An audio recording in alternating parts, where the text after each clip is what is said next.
So Kyle Kuzma sucks? No, that's not totally fair. Uh, well, actually, it probably is. Kuzma this year did not have high expectations. No one expected him to be an all-star level player, nothing even close to that. No one expected him to average as many points as he did last year with the addition of Anthony Davis, probably something more like 15 to 14 points per game.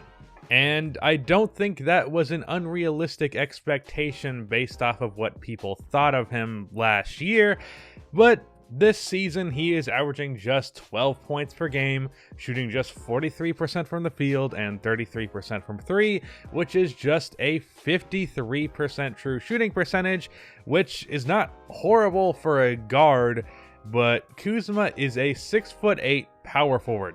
That kind of efficiency is almost borderline unacceptable. Last year, he averaged 19 points per game on 45% shooting, along with 6 rebounds a game. So the question is, what the hell happened? Why is Kyle Kuzma no longer this high teens scoring type of guy? Why is he where he is now? Why is he so bad now? Well, the answer to that question is that he was never that good in the first place, and his potential was never that high in the first place. Last year, he averaged 19 points on 45% shooting, and everyone was all over him thinking that he was going to be this next bright young star. But this is where I do my victory lap. A few months back, before the season began, I put out a video called The Most Overrated Young Player in the NBA. And could you guess who that video is about? Well, I would hope you would have guessed Kuzma, because who the hell else would it have been?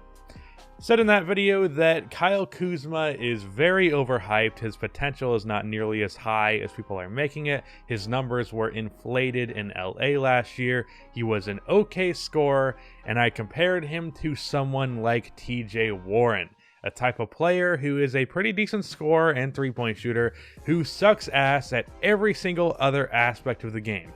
Playmaking, defense, rebounding, being just competent at basically anything besides for scoring. And that's what I viewed Kuzma to be the season that he averaged 19 points per game and everyone was all over him.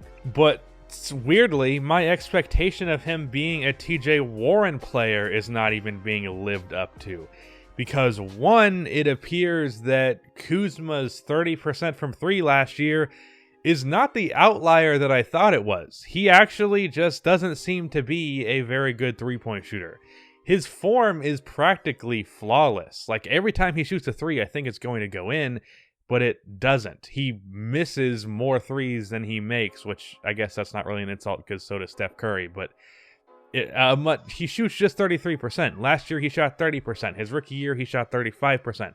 He does take a high enough volume that I would consider him an average three-point shooter, but I believe the hope with Kuzma and the reason that he was the young player that they fought so hard to keep was that he could be a good three-point shooter, and he has been just an average one. The main argument for the Lakers that I even agreed with for keeping Kyle Kuzma and fighting tooth and nail to keep him was that he would fit the best with LeBron and Anthony Davis because he was the only young player outside of Josh Hart moved in that deal that could actually shoot threes at a good rate. That's ironic now because Brandon Ingram is a very good three-point shooter and Lonzo Ball is an average to maybe even slightly above three-point shooter after the tear that he's been having lately.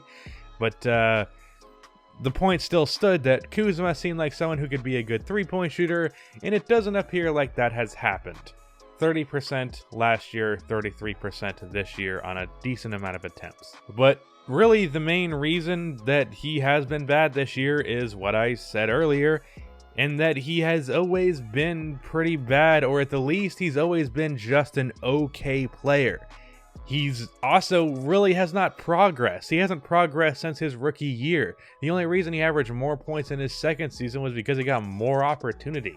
Before that, because he was a late first-round pick, even though he showed out in the Summer League in the preseason, he was not given that much playing time initially, and that's why he only averaged around 15, I believe, in his rookie year. But he hasn't gotten any better since his rookie year. And I don't think that's a huge deal because he was only like 20, he was 23 years old when he got drafted or something like that, which is very old for a draft prospect because he either played 3 or 4 years in college and that's why he went so low.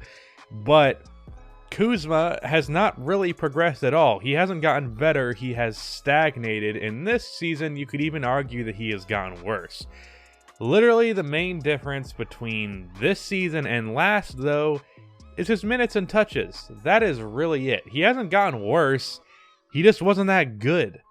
Per 36, he averages just 2 less points per game than he did last year. Per 100 possessions, which adjusts for pace and all those other things, also just 2 less points per game on slightly worse efficiency. So that even makes up for the difference of Anthony Davis being added to this team. Kyle Kuzma is literally just getting less minutes. That's pretty much it. Kyle Kuzma has always been a passably efficient, okay scorer who sucks at every other aspect of the game. That's what he was last year when he averaged 19 points. That's what he was in his rookie year, and that's what he is right now. The answer to what is wrong with Kyle Kuzma is nothing. This is the same player that he has always been.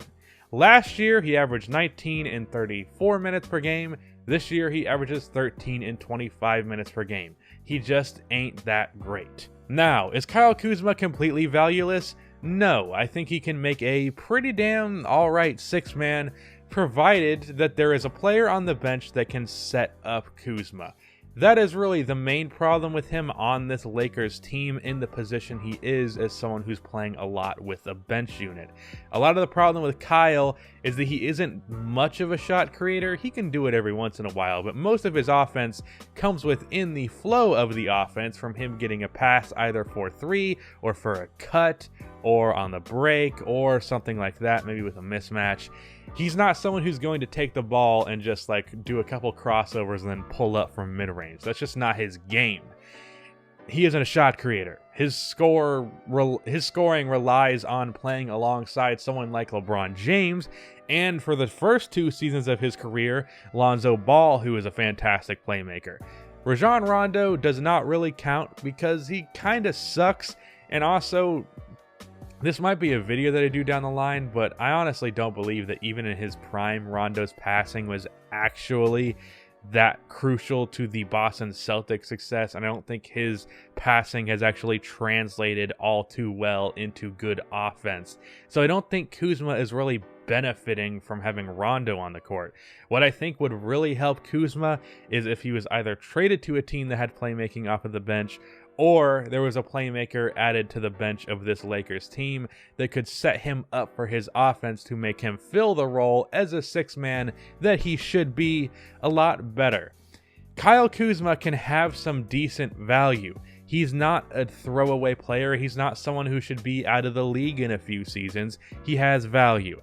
But the expectation of him being the 3rd guy on a championship contending Lakers team was ridiculous from the beginning, and he's proving that this season himself. And expecting him to create offense for himself, to be the main source of offense for a bench unit, was just not going to happen. So I don't know why Lakers fans are perplexed by this. I think too many people were blinded by the fact that he averaged 19 points per game and that he was fairly young, and just assumed that he was this future star level player.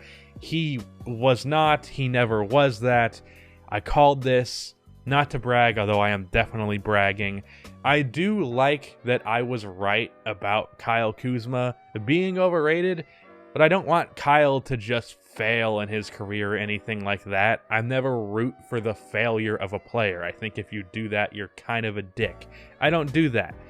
He just isn't in the right spot in LA, both on and off of the court. I haven't even mention the off the court stuff, but the dude genuinely seems more interested in being an Instagram model than he does an NBA player. That's why the thumbnail says 6'8" Amber Rose, which by the way was a joke that I stole from Twitter. I don't know who to credit that to because I saw like 5 tweets from 5 different people the same night making that joke, so I don't know. But, you know, I didn't come up with it, but I thought it was pretty funny. But Kyle Kuzma has the potential to be a pretty good 6-man in the right situation. The Lakers do not have the right situation. I do not understand why they did not either attempt to make a trade to benefit him or just trade him, period, at the deadline. It was kind of questionable that the Lakers didn't make any trades in the first place. But Kyle Kuzma, why is he sucked this year? What's wrong with him? Nothing. He just never that good, basically. But yeah. That's the end of this video. Please be sure to like and subscribe for more NBA content like this, and cue the outro music. Also, there's another episode of the Hoopscast coming out tomorrow, so go check that out. But yeah, bye.